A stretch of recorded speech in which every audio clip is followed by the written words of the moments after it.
오늘은 돌아온 탕자의 비유 시리즈 두 번째 시간으로 본문은 누가복음 15장 3절에서 7절 보시겠습니다. 누가복음 15장 3절에서 7절입니다. 제가 봉독하겠습니다. 예수께서 그들에게 이 비유로 이르시되 너희 중에 어떤 사람이 양 100마리가 있는데 그 중에 하나를 잃으면 99마리를 들여 두고 그 잃은 것을 찾아내기까지 찾아다니지 아니하겠느냐. 또 찾아낸 적 즐거워 어깨에 메고 집에 와서 그 벗과 이웃을 불러 모으고 말하되 나와 함께 즐기자. 나의 잃은 양을 찾아오라 하리라. 내가 너희에게 이르노니 이와 같이 죄인 한 사람이 회개하면 하늘에서는 회개할 것 없는 의인 99으로 말미암아 기뻐하는 것보다 더하리라. 많은 신자들이 성경을 읽을 때 꼭 고쳐야 하는 잘못된 습관이 하나 있습니다. 본문의 의미를 앞뒤 문맥과 연결시켜서 찾지 않고 한 절씩 따로 떼어서 읽는 것입니다. 심지어 한 문구나 단어 하나에도 집착하기도 합니다. 그럼 따로 떼어낸 그 부분에 묶여서 전체적인 논리의 흐름을 보지 못합니다. 성경은 원래 장절에 구분 없이 처음부터 끝까지 쭉 이어서 저작됐기 때문에 당연히 또 반드시 앞뒤로 연결해서 읽어야만 합니다. 비록 같은 이야기별로 문단을 나눠 놓았지만 여전히 한 문단만 따로 떼서 보면은 나무만 보고 숲은 보지 못하는 결과가 됩니다. 본문의 뜻은 이해했을지 몰라도 정작 저자가 강조하려는 의미를 놓칠 수 있다는 겁니다. 그 대표적인 예가 바로 오늘 본문의 비유라고 말할 수 있습니다. 그 서론격인 지난주 살펴본 1, 2절은 전혀 염두에 두지 않음으로써 예수님이 이 비유를 말하게 된 배경과 이유조차 그 해석에 반영하지 않는 겁니다. 오늘 그 내용을 이해 못할 자는 아무도 없습니다. 그러나 이 본문만 따로 떼서 읽기 때문에 대체로 불신자를 한 명이라도 전도하면 하늘에서 큰 잔치가 열리므로 신자는 전도에 힘을 쏟아야 한다고 이해하고 치웁니다. 예수님이 이 비유를 포함해서 세 비유를 말씀하게 된 이유가 뭡니까? 유대 사회가 엄격히 금지했음에도 예수님은 아무렇지도 않게 세리와 죄인과 식사 교제를 나눴습니다. 자연히 정치 지도자인 사두개인들과 종교 지도자들인 바리새인들의 미움을 살 수밖에 없습니다. 그래서 서두에 오늘 3절 서두에 예수께서 그들에게 이 비유로 이르시되라고 했듯이 왜 당신께서 그 규정을 어길 수밖에 없었는지 그 이유를 설명한 것입니다. 그렇다면 잃어버린 양은 단순히 불신자 전체가 아니라 세리와 죄인들입니다. 말하자면 인간 사회에서 사람 취급도 못 받고 있는 가장 소외되고 비천한 자들을 뜻합니다. 그래서 구원을 주러 오신 메시아로서 그들을 너무 사랑하기에 끝까지 찾아서 당신께서 품어주신다는 의미입니다. 그래서 이 비유에서 목자는 1차적으로 신자가 아니라 예수님이라는 겁니다. 전체 내용도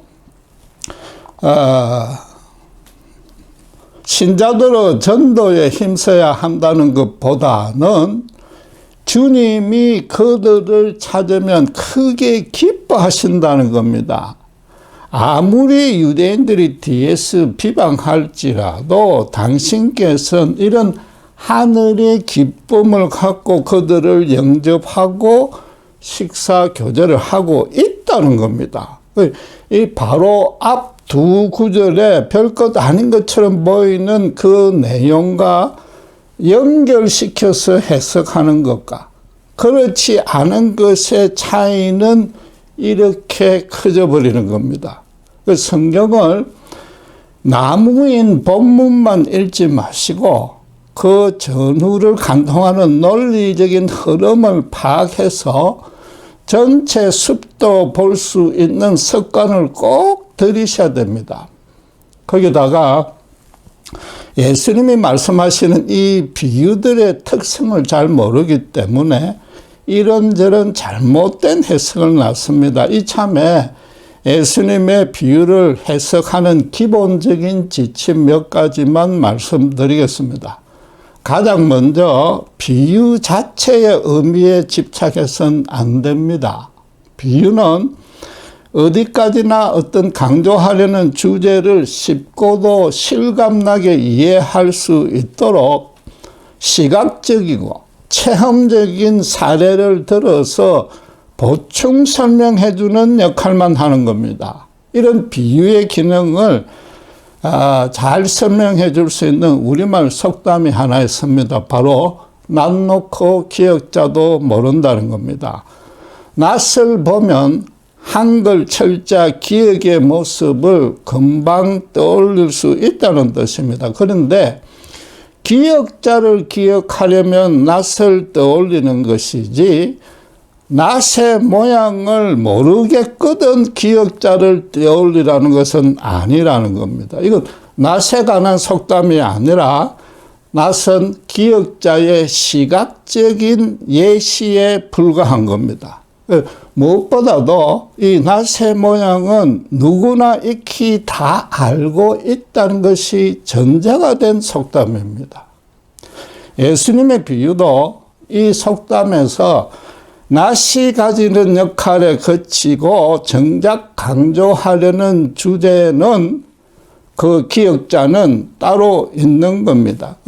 비유 자체의 내용만 자세히 해석해서 가르쳐서는 안 되는 겁니다.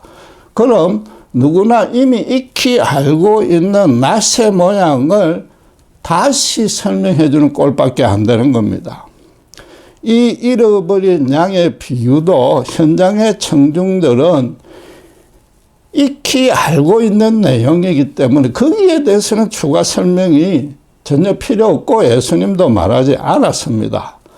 가나안의 별칭이 젖과 꿀이 흐르는 땅이듯이 목양은 유대인들의 보편적인 직업이었습니다. 목수였던 예수님보다도 청중들이 양치는 일에 대해서는 더 잘 알고 있었습니다. 비유는 그래서 주님이 그 비유로 강조하려는 주제부터 반드시 찾아내야 합니다. 다행스럽게도 예수님이 비유와는 별도로 가르쳐 주셨기 때문에 쉽게 찾을 수 있습니다. 비유를 시작할 때나 마칠 때에 그 주제를 언급하셨고 때로는 제자들의 질문에 맞추어서 설명해 주었습니다. 오늘 본문도 비유의 끝에 주제를 분명히 밝혀 놓았습니다. 마지막 7절에 다시 읽겠습니다. 내가 너희에게 이르노니 이와 같이 죄인 한 사람이 회개하면 하늘에서는 회개할 것 없는 의인 99으로 말미암아 기뻐하는 것보다 더하리라. 이게 예수님이 말하고 싶은 거란 말이죠. 이와 같이라고 했기 때문에 앞에서 말한 비유의 내용은 따로 설명하지 않아도 너희가 잘 알 테니까 지금 내가 무엇을 강조하려는지 잘 헤아려 보라는 겁니다. 다시 강조하지만 지금 주님은 세리와 죄인과 식사 교제하는 이유를 지금 설명하고 있습니다. 따라서 잃어버린 양 한 마리는 당연히 세리와 죄인들이고 그럼 또 회개할 것 없는 의인 99은 그들과 밥 한 끼도 나눠 먹지 않는 일반 유대인들입니다. 그런데 회개할 것 없는 의인이라고는 이 표현이 뭔가 좀 익숙하지 않습니까? 예수님이 세리 마태의 집에서 많은 세리와 죄인들과 함께 음식을 잡수시고 계셨습니다. 그 모습을 본 바리새인이 예수님의 제자들에게 왜 너희 선생은 율법을 어기느냐, 왜 저들과 밥 먹느냐라고 물어봤습니다. 그래서 그 식사 자리를 마련한 마태는 마태복음 9장 13절에 이렇게 증언했습니다. 예수께서 들으시고 이르시되 건강한 자에게는 의사가 쓸데없고 병든 자에게라야 쓸데있느니라. 너희는 가서 내가 긍휼을 원하고 제사를 원하지 아니하노라 하신 뜻이 무엇인지 배우라. 나는 의인을 부르러 온 것이 아니요 죄인을 부르러 왔노라 하시니라고 증언했습니다. 같은 사건을 누가는 내가 의인을 부르러 온 것이 아니요 죄인을 불러 회개시키러 왔노라고 누가복음 6장 32절에 더 알기 쉽게 기록하고 있습니다. 지금 주님은 세리와 죄인들을 회개시키러 왔지만은 의인인, 정확히 말해서는 스스로 의인이라고 자부하는 바리새인은 부르러 온 것이 아니라고 말했습니다. 바리새인은 자기는 건강하여서 회개할 것이 없고 제사를 드려서 하나님께 복만 받으면 된다고 믿었습니다. 세리와 죄인은 그 반대로 자기들은 죄가 많기 때문에 진심으로 회개하면서 하나님의 긍휼만 소망하기 때문에 불러주신다는 뜻입니다. 구원해 주신다는 뜻입니다. 지금 오늘 본문도 이때와 동일한 상황인지라 예수님은 이 비유로서 이전에 말했던 그 진리를 다시 말씀하신 겁니다. 말하자면 하나님이 구원을 주시는 기준이 무엇인지 또 그 기준에 따라 잃어버린 양을 찾아서 구원을 베푸시는 하나님의 기쁨에 대해서 지금 설명한 것입니다. 요컨대 예수님 당신이 바로 하나님이라고 선언한 겁니다. 지금 너희가 하나님의 거룩한 율법이 아니라 기껏 너희 스스로 제정한 규칙을 어겼다고 나를 이단으로 정죄하려 드는데 제발 내 심정이 어떠한지 헤아려 보라고 지금 촉구하고 있는 겁니다.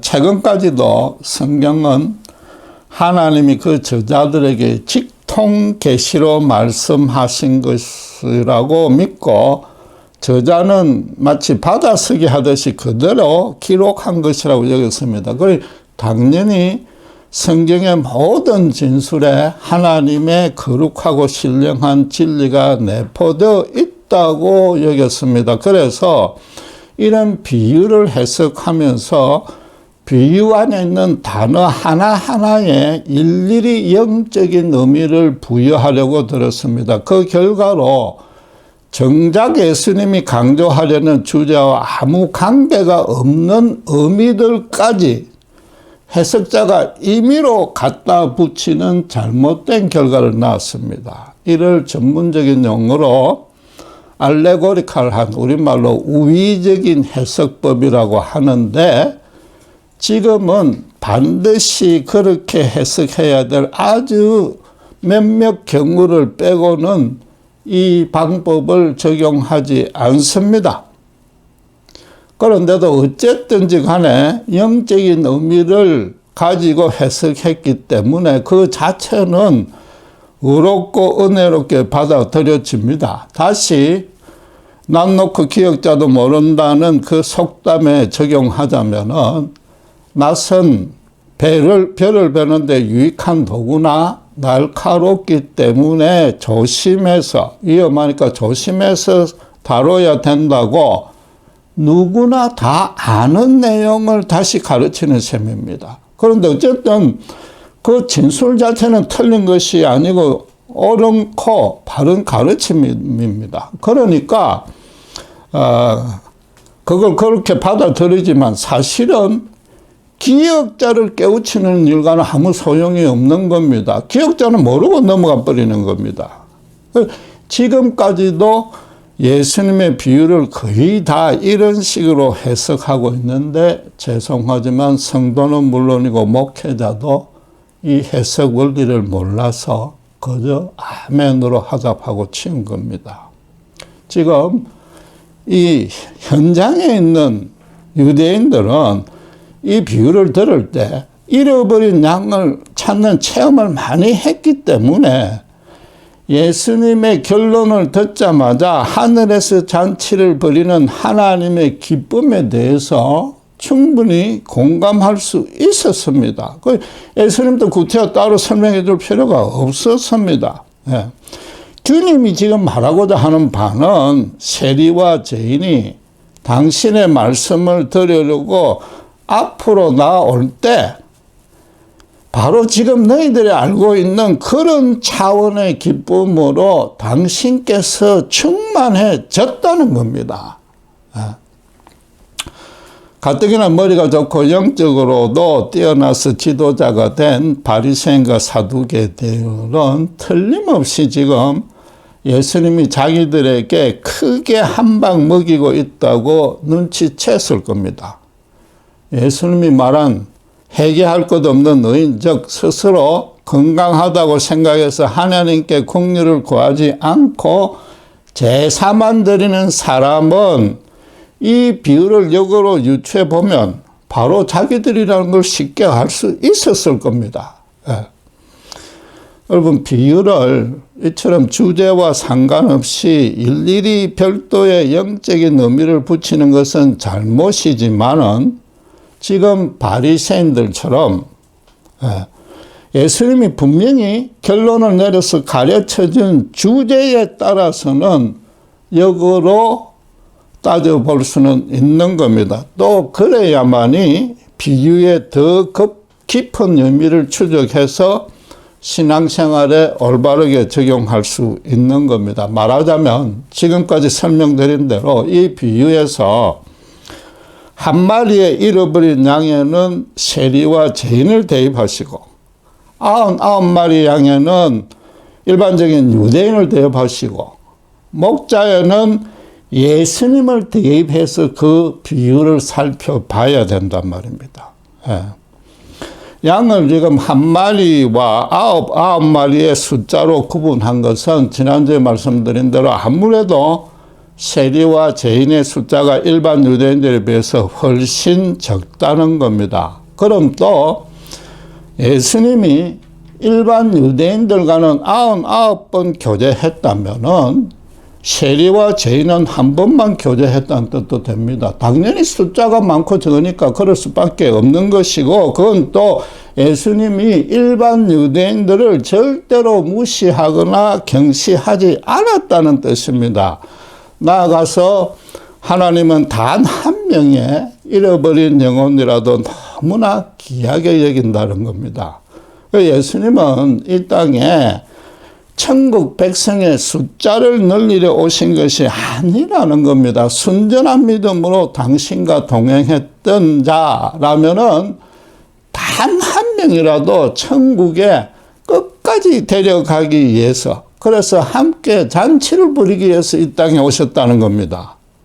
그리고 무엇보다 회개할 것 없는 의인 99으로 말미암아 기뻐하는 것보다 더하리라는 말씀에 주목해야 됩니다. 그 99마리를 덜 기뻐한다고만 했지 구원하지 않는다거나 저주한다고는 말하지 않았습니다.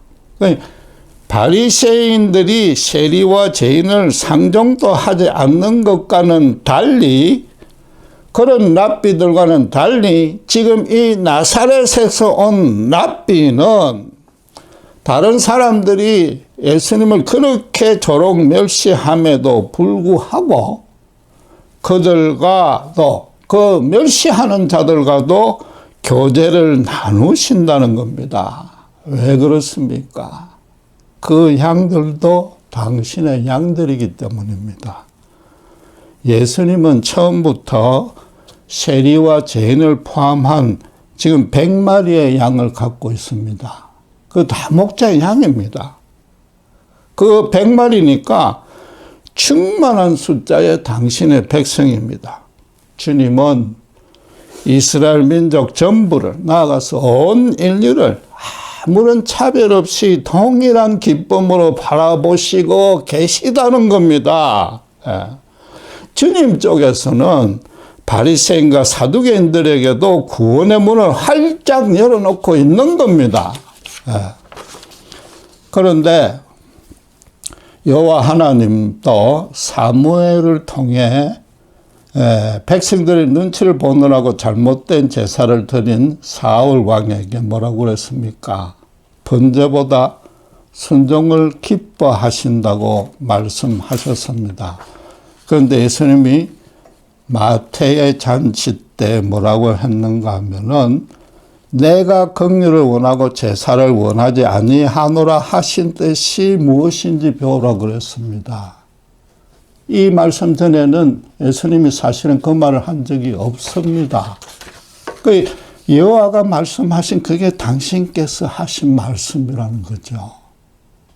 그리고 그 사울에게 그것은 우상에게 절한 죄와 같고 왕이 여호와를 버렸으므로 여호와도 왕을 버릴 것이라고 사무엘상 15장 22절에 분명하게 선포했습니다. 예수님은 지금도 바리새인들처럼 형식적 제사를 완전히 버리고 하나님의 긍휼을 진정으로 소원하지 않으면 너희부터 사울처럼 잃어버린 양이 될 것이라고 지금 경고하고 있는 셈입니다. 이전에 저희가 어떤 믿음이 좋은 한 신자가 목자가 잃어버린 양 한 마리만 찾으면 나머지 아홉 마리는 누가 돌보느냐고 물었습니다. 교회 밖에 불신자 한 명의 구원도 중요하지만 교회 안에 남아있는 성도들의 양육도 중요한데 이 예수님의 비유가 조금 불합리해 보인다는 겁니다. 아주 예리한 질문이긴 하지만은 지금 말씀드리고 있는 이 비유의 해석 원칙을 미처 몰랐던 겁니다. 모든 책이 그러하듯이 성경 해석의 첫째 원리도 저자의 의도를 찾아내야만 합니다. 그러려면은 당시의 문화, 간섭, 상황 등에 대한 올바른 지식이 있어야 됩니다. 100마리 정도 양떼를 치려면은 목동이 2~3명 정도 필요하고 최소한도 양을 치는 훈련된 계라도 있어야 됩니다. 실제로 그랬습니다. 그러니까 지금 목자가 잃어버린 양을 찾으러 가도 나머지 목동이나 그 개가 양떼를 축사까지 데리고 갈 수 있었습니다. 말하자면 예수님에게 99마리의 양을 돌보지 않겠다는 의도는 전혀 없었으며 당시 청중들도 그런 뜻은 양치기 간섭을 너무 잘 아니까 그런 뜻은 상상조차 하지 않았습니다. 그러니까 주님도 이 비유에서 99마리 양들도 목자의 기쁨 가운데 있다고 말씀하신 겁니다. 이 비유에서 당시의 간섭에 비춰서 가장 주목해야 될 사항은 따로 있습니다. 잃어버린 양이 단순히 길을 잃은 정도가 아니라는 겁니다. 유대 땅은 주로 건조한 강야고 목초질은 높고 가파른 언덕이나 산지에 있었습니다. 그래서 양들이 간혹 계곡 낭떠러지에 떨어지거나 숲속에서 헤매다가 맹수에게 잡아먹힐 수 있습니다. 소년 다윗이 그인 골리앗과 싸우겠다고 자원하자 사울 왕이 크게 염려했습니다. 그래서 다윗은 양을 치는 동안에 사무엘상 7장 36절 37절에 보면은 맷돌로 사자와 곰도 쳤으니 골리앗도 그런 짐승처럼 물리칠 수 있다고 담대히 대답했습니다. 이 맹수들에게 잡혀가는 겁니다. 따라서 양은 벌써 죽었다고 단념해도 될 정도이고 오히려 구하러 가는 목자의 생명이 위험할 수 있는데도 끝까지 포기하지 않고 찾아서 데리고 왔다는 뜻입니다. 양 어깨에 메고 돌아오는 것도 그만큼 양을 사랑하기도 하지만은 다른 목자들은 이미 축사로 돌아갔기 때문에 빨리 돌아가야 되기 때문입니다. 그리고 그보다는 말씀드린 대로 계곡에 떨어졌거나 맹수에게 물려서 크게 다치는 바람에 양 혼자 걸어갈 수 없었다는 의미가 더 많은 겁니다. 완전히 죽었던 양이 다시 살아온 셈이니까 비록 한 마리지만 그게 얼마나 기쁘겠습니까? 예수님은 세리와 죄인들이 바로 그렇게 깊은 낭떠러지에 떨어졌거나 맹수의 밥이 되어서 죽을 수밖에 없었던 양이라는 겁니다. 유대사회에서 처해 있는 그들의 바로 그런 위치 때문에 혼자서는 다시는 목자나 기존의 양떼를 찾아와서 어울릴 수 없습니다. 그런데 그들과 유일하게 교제를 나누시는 분이 왔단 말입니다. 참 목자이신 예수님이란 말입니다. 그 예수님이 아니면 이들에겐 도무지 구원의 가능이 없었던 겁니다. 그럼 반대로 유대 종교 지도자들은 그들을 깊은 흑암의 계곡으로 밀어뜨리거나 그들을 그냥 잡아먹는 맹수가 되는 셈입니다. 예수님의 말씀이 항상 그렇듯이 이 비유 또한 예리하다 못해서 아주 풍자적인 겁니다. 하나님의 그 거룩하심과 그것과 극명하게 대조되는 인간의 완악함이 너무나 분명히 드러나므로 이 비유만으로도 우리 심령을 깊숙이 찔러 쪼개는 영적 권세가 있는 겁니다. 그런데 예수님은 세리와 이방인과 교제를 했으니까 이스라엘 민족의 대적인 로마 제국을 인정해 준 셈입니다. 실제로 예수님은 한 번도 로마를 대적하거나 야단치거나 항변하지 않았습니다. 오히려 가이사에게 세금을 바치라고 가르쳤습니다. 할례하지 않은 이방인들은 식사 교제할 때 손이라고 씻지 않고 그 부정한 음식들, 돼지고기들 마음껏 양껏 먹었습니다. 그런데도 예수님은 그런 문제에 대해서는 전혀 상관하지 않고 함께 식사했고 그들에게 율법을 가르쳐서 고쳐줄 생각도 전혀 안 했습니다. 유대인들이 볼 때는 같은 유대인 랍비인 예수는 진짜 이건 신성모독자요. 율법을 어긴 죄인이었습니다. 그러나 주님을 잡으려 해도 그렇고 주님의 가르침에 백성들이 열광하고 그 이적에 드러난 말씀에 드러난 신적인 권능을 도무지 감당할 수는 없었습니다. 그래서 기껏 율법을 핑계 삼아서 지금도 그렇듯이 말로만 예수님을 올무에 걸려고 여러 번 시도해서만 알다시피 무참히 말 한마디도 못하고 대꾸도 못하고 돌아갔습니다. 이 정치 종교 지도자로서는 백성들 앞에서 완전히 체면국이고 자존심도 크게 상했습니다. 예수님에 대한 정오심이 급격히 늘어날 수밖에 없고 이 아무 죄도 없는 주님을 없애버리려고 작당했습니다. 자기들이 그 당했던 그 모욕을 그대로 대갚아 주려고 수치스러운 십자가에 매달려 죽이려고 모든 수단을 강구한 겁니다. 그러니까 그들 스스로도 평소에는 민족의 원수라고 정오하던 지금 세리와 죄인보다도 더 정오해야만 되는 그 로마 당국과 헤롯 왕과도 서슴없이 손을 잡은 겁니다. 예수님이 그 모든 되어져 갈 상을 모를 리 없었습니다. 다 아시고도 십자가로 올라가는 모든 일정과 과정을 당신의 완벽하신 뜻과 계획에 따라서 당신께서 주도했습니다. 이 비유에서 자기 생명이 위험한 줄 알고도 기어이 양을 찾아오는 참 목자처럼 말입니다. 그렇게 하신 이유는 오직 하나. 당신께서 십자가에 죽더라도 세상을 이처럼 사랑하사 당신을 믿는 자마다 멸망치 않고 영생을 얻게 하시는 것, 그것이 너무 기뻤기 때문입니다. 잔치를 부를 만큼 기뻤기 때문입니다. 이 비유를 들은 세리와 죄인의 심정을 헤아릴 수 있어야 됩니다.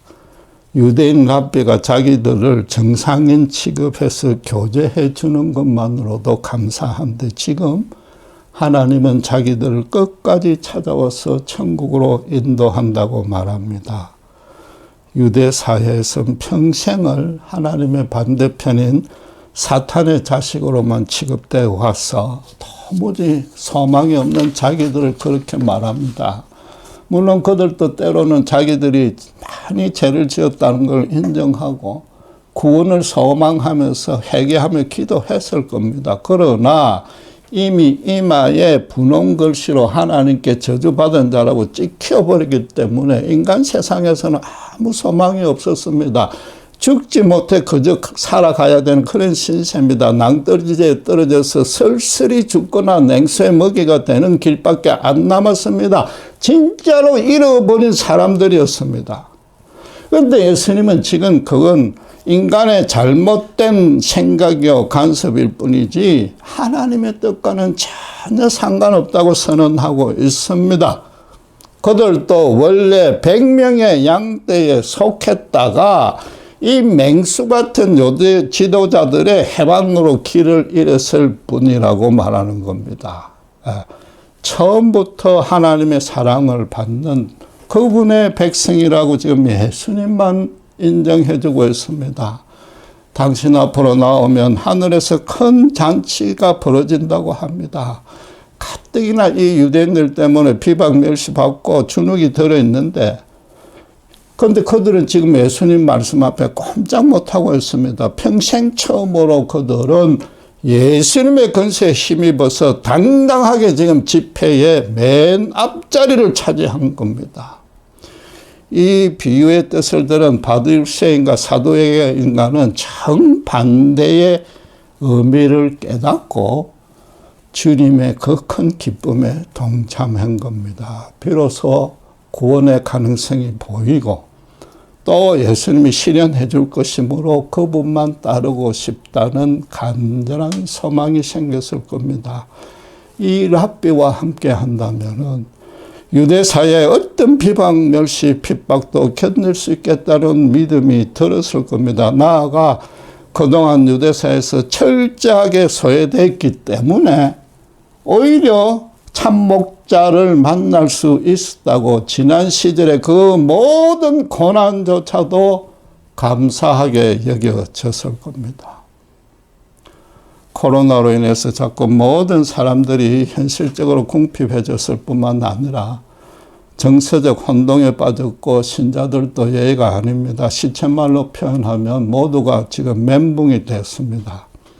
그런데 최근 들어서 미국 텔레비에 관광지를 홍보하는 광고가 지금 부쩍 늘어나고 있습니다. 올 하반기쯤에는 백신 접종이 완료돼서 사회적 면역이 실현되면 이 사태가 종식될 것이라고 예상한 겁니다. 아주 긍정적인 징조입니다.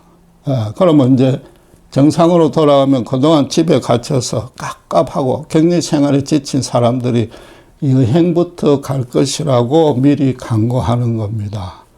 여러분 모두가 어서 빨리 그렇게 되도록 방역 수칙을 철저히 지키고 백신도 맞고 하나님께 간절히 기도해야 됩니다. 그런데 이번 주에 또 다른 부정적인 보도를 하나 접했습니다. 지난주 미국 CNN TV의 뉴스에서 한 여기자가 사람들이 병원 근처도 가보지 못하고 주차장에서 죽어간다고 눈물을 흘리며 보도했습니다. 그러면서도 마스크도 쓰지 않고 온갖 루머를 퍼뜨리고 그래서 코로나를 무시하는 자들, 그들에 대해서 분노를 감출 수 없다고 크게 원망하고 탄식했습니다.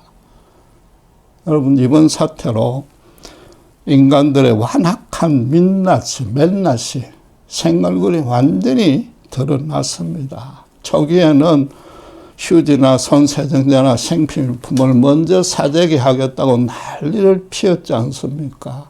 지금도 모든 사람들이 우울증, 분노에 휩싸여서 서로가 서로를 헐뜯기 바쁘고 사람들의 마음도 지금 갈갈이 찢어져 있습니다. 이런 사태가 오래 계속되고 수입이 떨어지고 비즈니스를 못하게 되자 정부가 정하는 비상조치를 두고 자기들만 차별한다고 비난하고 있습니다. 자기가 속한 집단과 자기만 앞세우는 그런 뿌리 깊은 이기주의가 지금 완전히 판치고 있습니다. 다른 사람들을 위해서 마지막까지 양보, 희생해야 될 교회도 죄송하지만은 그런 반박에 앞장서고 있습니다. 잃어버린 양떼들만 있는 불신 세상에 목숨 걸고 끝까지 찾으러 가야 될 목자 역할을 잊고 있단 말입니다. 이 비유를 가지고 전도에 열심을 내야 된다고 잘 또 해석해놓고 그러고 있습니다. 서로 도와야만 되는 이런 비상사태 와중에도 인간들이 이런 판국인데 정상생활로 돌아간다고 해서 과연 인간이 온전해질 수 있겠느냐 말이에요. 그 여행 광고가 노리는 그대로 언제 코로나가 있었느냐는 듯이 신나게 놀고 먹을 겁니다. 인간에게 육신적으로 힘든 것은 문제의 본질이 아닙니다. 지금 주님이 이 비유에 따르면 세리 같은 직업이나 죄인, 이방인 같은 인종이나 바리새인이나 사두개 같은 정치적, 사회적 신분과 관계없이 이 비유는 다 같이 영적으로 잃어버린 양이었다고 말하는 겁니다. 코로나로 인해서 우리 모두가 인생이 참으로 더덥고 죽음 앞에 너무나 연약하고 무력하다고 느꼈습니다. 참 목자이신 예수님과 그 십자가 은혜를 모르면 모두가 영적으로 잃어버린 양이 될 수밖에 없습니다.